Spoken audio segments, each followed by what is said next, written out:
Success in Radio. It's all about what's next. Go to financialsurvivalnetwork.com and sign up for your free weekly newsletter. You'll also get 3 free reports. The Financial Survival Network. It's all about what's next.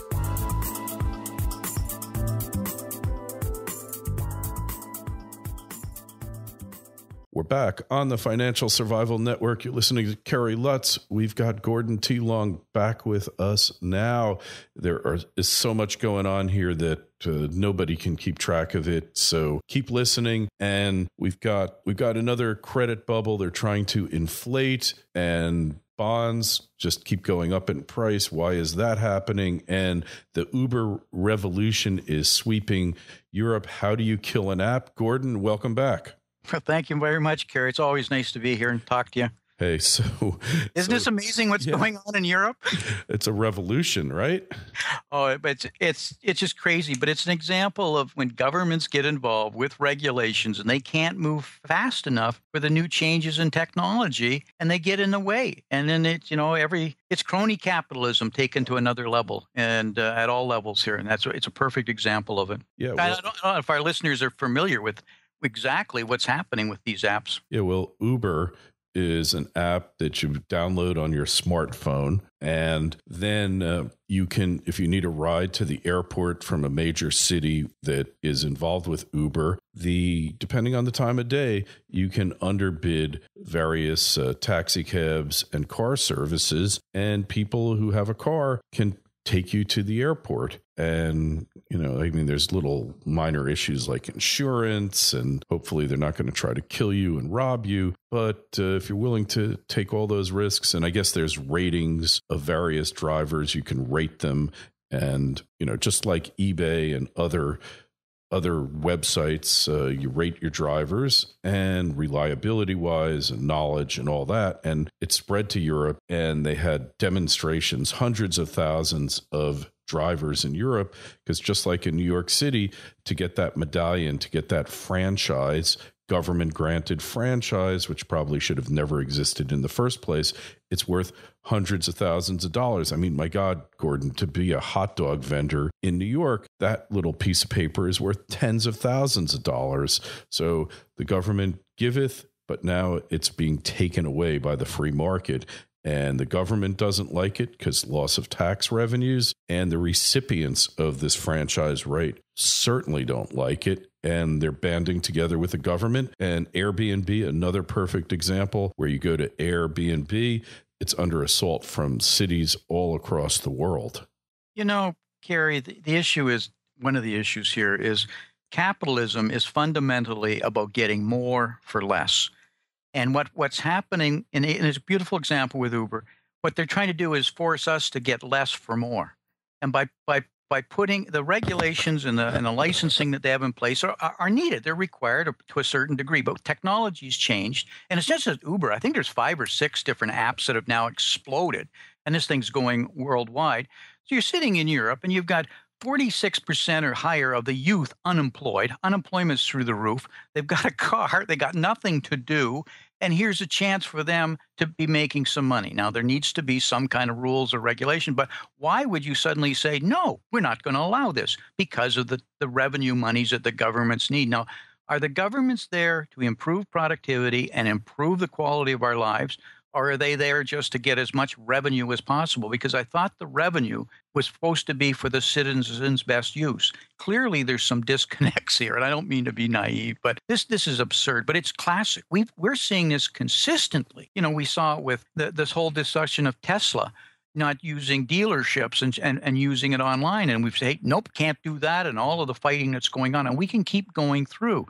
Technology is changing so quickly and is allowing us to get more for less, higher levels of productivity. But the government regulations say no for various reasons, including those who are feeding off the trough and have the controls to get their politicians to vote for or against, as Warren Buffett says, good business is to have a good moat. So they want to make sure they got a good moat. And he only invests in companies who have a moat. Yeah. And what do we call this? A rentier? Yep. Yep. Exactly. Rentier capitalism, a term currently used to describe economic practices of parasitic monopolization of access to any, it could be a patent, it could be a trademark, it could be a whole bunch of different things. It was a term used by Karl Marx, and I hate to be one supporting anything of Karl Marx, but I mean, this is something that needs to be addressed, and the government loves it, right? It means tax revenue, control. Well, it's control, and theoretically, it means more tax revenue. But what's happening is we're effectively shooting the golden goose that lays the egg, and global demand and demand overall is falling off because we've got real disposable income shrinking. And if you get into it, it's examples like this: people are unemployed in this Uber case, and they want to make some money, and the government says no, we're not going to allow it. Now, how they should do it, we can get into the various conversations, but the essence of the problem to me is government.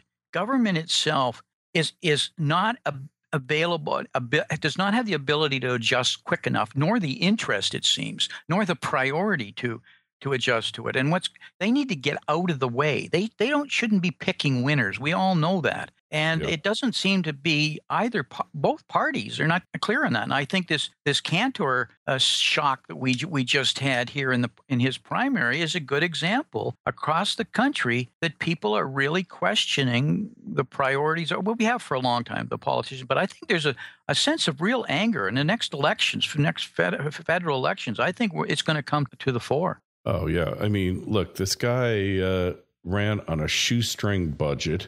Literally. I mean, he had no money at all. And he beat a sitting majority leader in the House. I mean, how did that happen? Yeah, and look at what he said he won on, the reasons for it. He says he went back to the Republican Party's basic platform of things like a free enterprise and capitalism and et cetera. And that's what the people wanted to hear and talk about because they're not seeing it in real world. They're seeing government trying to control every single form of our life. And they're doing a poor job of it. And there's a complete disconnection and a frustration. And when jobs are this tough to get and people are this worried and their costs are through the roof, somebody once said, and when you start to lose it, you lose it. Yeah. I think Salenti said that. Salenti, that's exactly who said that. And he's right. And I think that's what we're seeing. I'm seeing, on a daily basis, I am seeing all sorts of strange things happening that, are telltales. And, I have an executive building, and the landlord who owns the building, you'd never think he had two nickels to rub together. He came up the hard way, but he owns that and a mall and other things. But he wants to teach his son the right things to do. So his son is going off to college, needs a car. His old car is broken down. So he says to his son, "You need a new car," but father's not going to buy him the car. Father says, son's got to make the negotiations and decide how he wants it. But he knows that somehow at the end of the day, the father, he's going to have to, at least co-sign the loan or whatever. So they go off to a dealership to get a car. And the father says absolutely nothing. He's actually dressed in blue jeans, not dressed up. During the whole course of it, the father never says a word. The son goes in and negotiates for a $31,000 car. He gets it. He doesn't put 1 cent down. The only thing he showed during the whole discussion was his driver's license. His father never opened his mouth. He never co-signed, and the son drove off that very day with the $31,000 car. His father said, came into my office and he says, "Gord, how does this work? How can they do this?" He says if he hadn't sat there and saw it right in front of his own eyes, he would have never believed it. They didn't care. And Kerry, the last time we saw this, as long as you got a pulse, we'll give you in that case, it was a mortgage in 2007. Now it's a car, right? Yeah. It was just move the cars out. I think the last time we talked, we were talking about cars and people getting new cars on lease versus older cars and what that's going to mean eventually to residuals, et cetera. Because credit in this country is either student loans or cars. And if those residuals of these used cars aren't sold and the auction lots are full, those residuals come down. We have a crushing problem that affects the whole shadow banking system. We're using all this as asset-backed securities. I don't want to get off track into something technical, but these are serious structural issues. Well, Gordon, there's a saying in the car industry: there's a seat for every ass and an ass for every seat. And no matter what they have to do to figure out how to move the metal, they're going to do it. And if it means that they're selling to kids in diapers to get those cars off the lot, they will sell to kids in diapers, because that's how desperate they are to move the metal. I mean, that's what it's about. That's what they're doing. Yeah. And another thing, Kerry, the student loans the same way. And we all know the problems and we've heard in student loans. I went to a graduation party for a neighbor's son who just barely got out of high school, and father used to say for years, unless he wins a basketball scholarship, he isn't going to college. And his father said with many kids he has, he couldn't afford it. Well, turns out his son did even worse than he thought, but he did he did graduate. So I was at the party, and they're quite excited that he's got accepted into college. And I ask him which college, and he looks at me, names the college, and I hadn't heard of it. And then he smiles, and father's got this funny look on his face, and a kind of a sneer in effect. And he says, and he won a merit scholarship. And I said, pardon? He won a merit scholarship? Oh, he goodness. says, absolutely. And he kind of shrugged his shoulders. He says, I have no idea what's going on. He didn't want to call it a scam. He says, but he got a merit scholarship. And so the numbers are such that the college tuition is going to be $45,000. Now, most of the higher level colleges are well north of $50,000. Never mind Ivy Leagues right now, but and the state colleges are in the neighborhood of $32,000, $34,000. So the tuition at this college is $45,000. The merit scholarship he got is $15,000. So that means the cost to the parents are $30,000. Interesting price point. So I asked the father, I says, well, how did he qualify for a merit scholarship? He says, I have no idea. He says, but there are some restrictions. And I says, what are those? Well, he has to maintain a 2.0 grade point average. Ooh, that's challenging. I said 2.0. That means he just has to show up for class.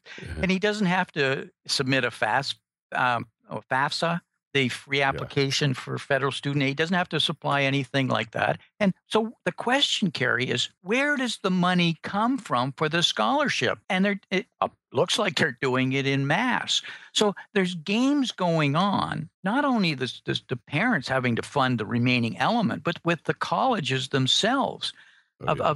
This is almost like a discounting funding process. Yep. So it's like the cars, just get somebody in that seat. It's the same at the college. Just get somebody in that chair and we'll figure out how to finance this whole thing. But at the end of the day, all these Sally Mae loans and all this scholarship, it goes right back through this shadow banking system. And it's, here we go again. And the last time we had an implosion, it was mortgages. This time it's student loans and car loans. And when we return, let's talk about where precious metals are heading on the Financial Survival Network. FSN Radio. It's all about what's next. Do you have Medicare or health insurance through your employer? If so, listen up. The healthcare reform wasn't written to save the healthcare industry or even to lower healthcare costs. Shoot, it isn't even designed to insure the uninsured. It's just a temporary political byproduct. Like a flat rock you step on in a swiftly moving stream, Obamacare is just a means to an end. Want to learn more about Obama's ultimate objective? Then you'll want to review our latest research presentation found on oclies.com. In it, a health expert and industry insider explains what you think you know about caring for your health is about to drastically change in 2014. Plus, he details the simple steps you could take to save thousands of dollars per year in health costs. It's free for you to preview at oclies.com. Don't waste time. What you don't know about the healthcare reform could hurt you and your family. FSN Radio. When your accountant wants tax-free income, this is what he does. Accountants know the law. They also know that any American could legally get paid up to 3 times per month, 100% tax-free. That's 36 tax-free checks each year. It doesn't matter what you make already. This simple strategy could work for anyone. Go to www.irsrevenge2.com to learn how. That's irsrevenge2.com. The Financial Survival Network. It's all about what's next. We're back. We're speaking with Gordon T. Long. So, Gordon, you got some interesting work, some numbers you guys have put together on precious metals. Looks like one more dip, and then we're to the promised land. Think so, Kerry. We've been for 18 months now. Our technical analysis at triggers.ca has been pretty clear, and it's pretty well nailed it all the way down here. We're in a wedge, a channel, a consolidation. We got one more little down to go. It's really more about, it's not the price so much as time. Remember, we're getting down to the cash cost of mining gold. If we get it any lower, we're going to have a consolidation in the industry, and mines starting to shut down. But you know what's most important, Kerry, in what we're seeing in the charts, twofold. First, that we see the equity markets actually getting quite weak in the second half for a period of time before there is a rebound, but that gold and silver will separate and will be going up versus down and following the equity markets. And secondly, at least from minimally from an Elliott wave, which is a technical analysis tool that's well used, the spike, the increase, the rate of these metals going up is dramatic. At least currently, as the charts are currently reflecting. And having read charts for a lot of years, it's suggesting that we're going to see massive central bank interference, if I could use that word, in the second half. And Intervention. Intervention is the right word, but it's interference. But they're coming in, and it looks like there's going to be some kind of significant event, crisis, problem, and the central banks haven't panicked yet.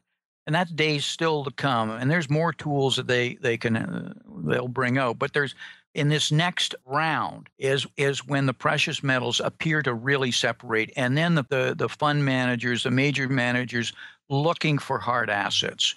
And we haven't had that right now. Up until now, we've had it in minor rallies. So whether that happens, time will tell. But I think maybe more important, it says that in second half, there's some real fear coming. And one of the things that we're seeing, Kerry, is, we just had first quarter in the United States, a negative GDP number reflected. And I noticed Goldman taking it down further. If we get into July and earnings coming out for Q2 and the earnings guidance is down, people are going to say, well, looks like Q2 may be as weak as Q1. Q1 was negative. That's 2 quarters. That's called, I can't use that word, but it begins with R, doesn't it, Kerry? and we're not allowed to use it. But all of a sudden, we could have some real panic starting to set in, and especially when I believe these markets are so elevated, overbought, disconnected from any kind of reality. Doesn't mean they can't sustain that, Kerry. But it does mean that some kind of shock, and we could have some fairly significant correction. And it's suggesting to me that the central banks will be forced to step back in all of the currency cartels. I'm talking about EU, the yen, the sterling, and the dollar, the four that control 95% of the currency around the world, and the debased currencies, I might add. Yeah, ever debasing. So, if you debase it together, it's called a cartel. And if you've got 95% of it, you control it. So there's no place for you to go and hide other than gold, silver, or maybe the yuan, maybe the renminbi, maybe the ruble. Okay. Yeah, well, you just have to look at the housing numbers and see how the number of mortgages has declined over the past 3 quarters to know that there's big problems. And part of the reason why the housing numbers have declined, even though the median price of a home has gone up, is because they've made it much more difficult for Joe Sixpack to get a mortgage. Correct. And Joe Sixpack has to put up a bigger down payment that he doesn't have. And then he's got to have, they've got a new measure in there, Gordon, called ability to repay, which means you've got to have 6 months worth of debt service in the bank. And this is particularly difficult for self-employed people because, you've got to show all sorts of stuff, income tests and stuff that didn't exist. So another bad quarter of home sales numbers, and they're going to panic. And you know what they're going to do, Gordon? They're going to go say, well, look, we're going to put a new Fannie Freddie program together, 95% financing. And, we're going to cut back all of these limits that we put into place to avoid the next housing crash, because the housing market's so weak. Because honestly, there's only 2 more years left to this administration. The bust that'll result from cutting back on all of the common sense, controls that we put into place since the last bust, that'll happen on somebody else's watch. Precisely. And you know that if you looked at all the home builders and the home builders index, perfect head and shoulders formation. I mean, perfect. Even me, the worst stock investor on the planet, could pick that out. They peaked February 27th of this year, and they've made a perfect head and shoulders formation, which means they are going to bust something awful. They are, Kerry, I'd use the word, it is happening now as we're talking. It's not in the future. And I say busting. They're busting as we talk. I say that because I share the second floor of an executive building. The other half is a fairly large real estate operation, been around for years. The owner was in my office with fear all over his face earlier this week. And he says, Gord, we hit a brick wall in January or February. I believe it was actually in November of last year overall. But and he said, we just absolutely came to a stop. He says, we used to, and he'll use numbers like $165,000, in a on a weekly basis. He says, we're running 20,000 and we're lucky. He's lucky to get cash flow. And he says, I don't, he could see, he doesn't know what he's going to do with his business. And I says, is it just yours? He says, right across the board. What he said, I thought was interesting. He says, the young people are not buying homes anymore. Yeah. And it wasn't just the costs and the mortgage and the financing, which you're absolutely right on. They don't want to buy homes. They aren't interested.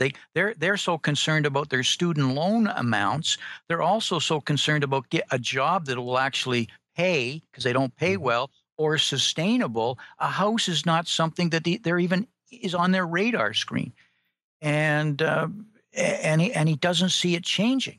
And it's right across the board. And the only people that have been buying are people that are coming in and have got cash, who are actually just trying to use them as rental properties. Right. And because they can't get any interest on the bank, they don't want to take the risk in the market because they've got killed so many times, and they believe the market's overvalued. So they're taking their cash and they said, I'll put it in a rental property. And, Kerry, they're saying, even if I don't get what you think I should get for rental, at least I'm getting something. And I know that at the end of the day, I may not get my full asset out, but I'll get a big chunk of it out. It's secure, because right now, I'm not sure I even trust the financial institutions. When you see that kind of negativity, and I'm not making it up, I'm just listening to this, and people who are in the business every single day, it says it's not that there's a problem coming. It's here in real time. And but we're so in denial. We don't want to listen to it. Let's go for a little longer. When we return on the Financial Survival Network, let's stay on this housing, because it's an analog for the U.S. economy. FSN Radio. When your accountant wants tax-free income, this is what he does. Accountants know the law. They also know that any American could legally get paid up to 3 times per month, 100% tax-free. That's 36 tax-free checks each year. It doesn't matter what you make already. This simple strategy could work for anyone. Go to www.irsrevenge2.com to learn how.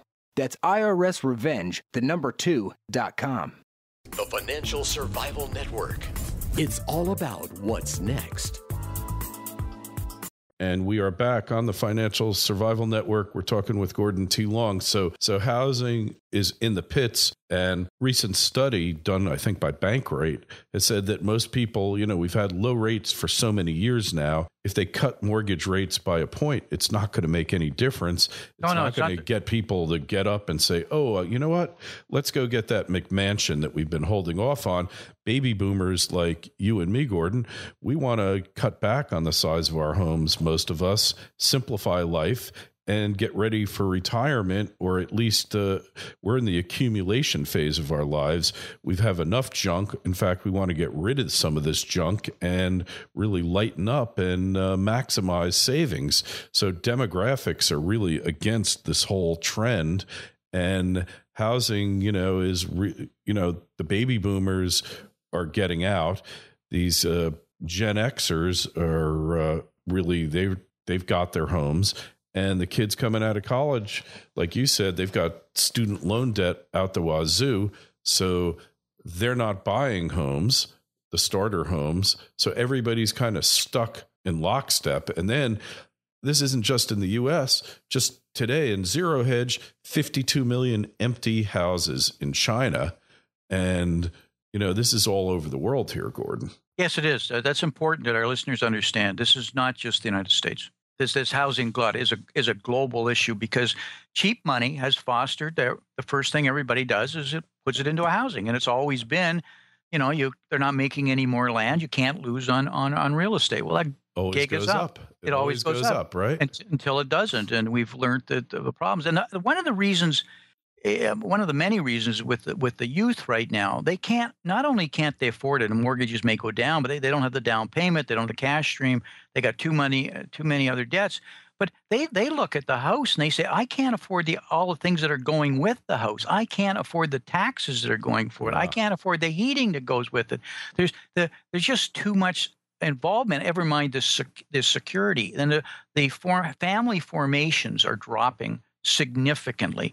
And I was in a conversation with a group a while ago, and I said, well, when did you buy your first house? And I went around the table, and everybody bought their first house of that particular group when they were between 26 and 28 years old. Exactly. Okay, well, it was a cross section, about 8 people in that conversation. So then I said, okay, what about your kids right now? Which one of your kids are buying a house, and when did they buy their first house? Well, for starters, not one of the people at the table, kids had bought a house. When I went around the table, the kids had moved back in with the parents. They were all pretty well the kids were between the ages of 28 and 34. They weren't buying houses. They weren't married, and they were vast majority back living with the parents. Now, so what's that mean? It's like float, Kerry. When you have that amount of people not buying, there's an overall lack of demand or a run rate. And when you take that amount out of it, eventually it stabilizes. So the prices haven't reflected that yet. Mm-hmm. And it's only a matter of time before. I actually personally believe there's one more leg down in the real estate market. And what's going to happen unless jobs come back. And I'm talking about jobs that actually pay a living standard. Because that's the problem right now. The jobs don't pay enough in disposable income to even come close to the affordability of these houses. And the kids know that. So we've got 75 million baby boomers about to retire, 10 million a day. Guess what? We just don't need this amount of homes that we have that we put out there. Nope. And so I don't want to be negative on housing, but if you'd seen the fear in the guy that came into my office who is in the business and been in a long time, and he doesn't think it's going to, he said to me, he says, Gordon, I don't see anything that's going to change. That's what really frightened him. Mm-hmm. So, Kerry, I'm actually more concerned about commercial real estate. And I'm talking about retail commercial real estate because of the consumers tapped out, but the technology wave that's coming and everybody going online, buying online, it's easier, it's faster, it's cheaper. The stores themselves don't need the same square footage. I'm not saying there won't be stores, but they don't need as many or as large, and they're becoming really fulfillment centers. You right. Pick it they up. Need pick a it counter. up. They need a counter, and they're a showroom for what you order online, right? Exactly. So that's a fact, and it's happening, and it's massive, and it's accelerating. And if you see the new technologies coming, what it means though is the building is stopping. It means these buildings aren't as much, aren't worth as much. We just overbuilt in America by orders of magnitude on stores. Now, the stores themselves, these chains, they don't own the buildings. They just lease them on 5-6 year leases. So when they start shutting down, like Radio Shack 200, Family Dollars 500, Coldwater 500. When they start doing this, they just walk from the leases or pay them out. The problem is the guy who owns the building, because we got all sorts of border stores around here, as an example, right off the top, that are empty. Okay, so but the guys that owns that building, where are they? Okay, and that's their real estate investment trusts, and they're the guys that are stuck with it, that can't, in malls, et cetera, that can't get out from under it. And that goes back to something we talked about earlier, the shadow banking system, which has been using short-term money to finance these long-term obligations. And when we saw last time, when people couldn't make mortgage payments in 2008, this time it may be real estate investment trusts and others that are highly leveraged.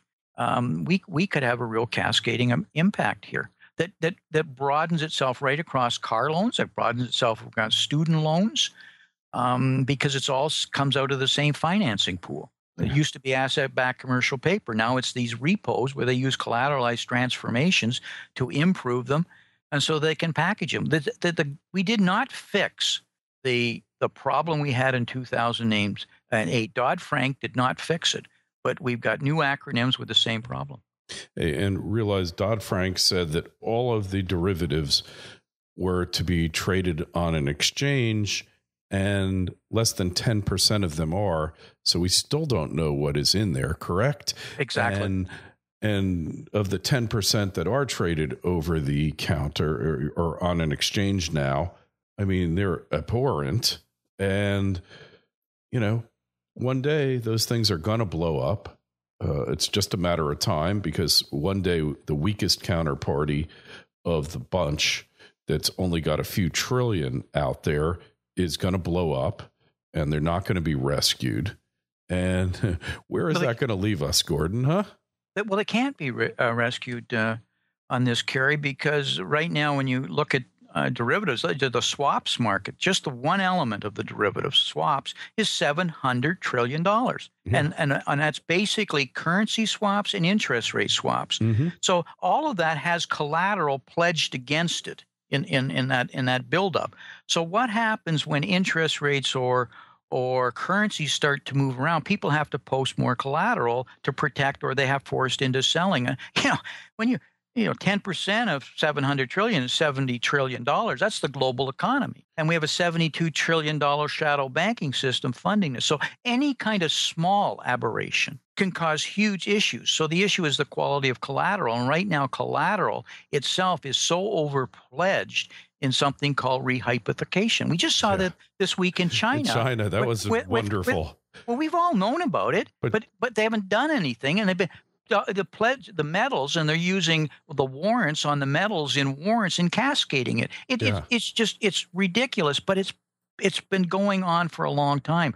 Well, Kerry, it's not unique to the metals. It's all assets. It's all collaterals. It's why the banks won't lend to the degree that they should with $2 trillion of excess reserves. Is because they can't secure good collateral against the loans. They can't find, but another way of saying it, every piece of collateral is already pledged at least once, never mind a number of times, and it's faulty collateral. So Could you have made up a movie about this? A John Grisham novel about rehypothecation where nobody knows who owns what and everybody thinks they own it or have it pledged and nobody owns it. Exactly. And everybody's left fighting. And imagine if they all had guns and armies. Well, see, we went through this with the mortgages. Remember with the MERS, like who has the title of the mortgages? And we're all astounded how just this one element of who actually, with all of the mortgage buildup in 2007, 2008. Well, the same thing is going on with the collateral of even these cars today. We were talking about cars earlier. Yeah, who the hell owns the liens on them? They're all hypothecated. Exactly. So that's why I tried to explain this to my landlord when he was talking about his son. I says, all they want is the paper because they move the paper. But remember, what goes with the paper is the collateral of that car. And he says, well, what if he doesn't pay? He says what they get once they got that collateral, it's repledged multiple times, and it allows them to take collateral, move it to credit, and credit into money and buy other assets. Yep. And on that note, Gordon, we've got to run, but just remember, it's a hall of mirrors, and nobody knows who owns what or what's pledged to whom. And on that note, just tell us your websites, where to read your work, how to subscribe. Thank you very much, Kerry. Yeah, GordonTLong.com. And for technical analysis, triggers.ca. And we have a YouTube channel, financial channel, also under the same name. Thank you very much, Kerry. Always enjoy our talks. Likewise. And just go to financialsurvivalnetwork.com, click the link, you'll get right to Gordon's site. And don't forget to subscribe to the newsletter. Got to follow up to our World Trade Center malinvestment or mal reinvestment story, and just basically verifies everything that I said and proves that it was true. Gordon, we'll talk to you again real soon. Be well. You bet. Bye. FSN Radio. It's all about what's next. Go to financialsurvivalnetwork.com and sign up for your free weekly newsletter. You'll also get 3 free reports. The Financial Survival Network. It's all about what's next.